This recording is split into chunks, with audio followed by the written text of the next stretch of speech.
Caricom leaders wrapping up 2 full days of talks in Belize with a critical forum that saw the Prime Minister press the need for the regional community to be an active and driving part of the solution to a problem that's admittedly hitting the planet harder and faster.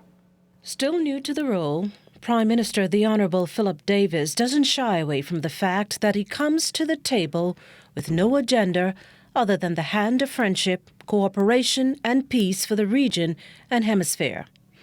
Still, he sees merit in Caricom's Sica summit, and so much so that an ambassador has been appointed in this regard.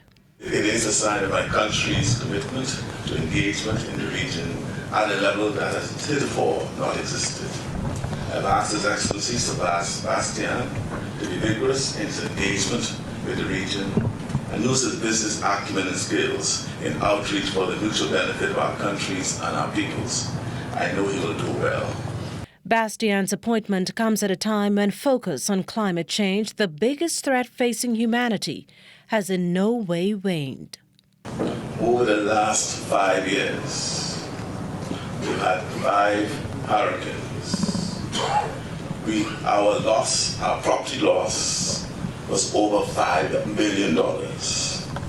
And I do not add to that the impact that the hurricanes had on economic activity over that period.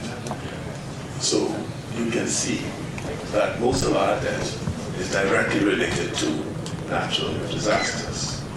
And if there's ever a need for further proof, one need only consider the findings of a recent report from the United Nations Intergovernmental Panel on Climate Change that points to several warnings.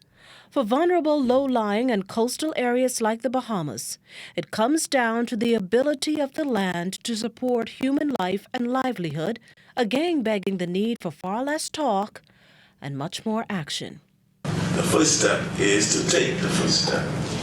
We recognize that we face a global phenomenon brought on by global causes and need an international effort.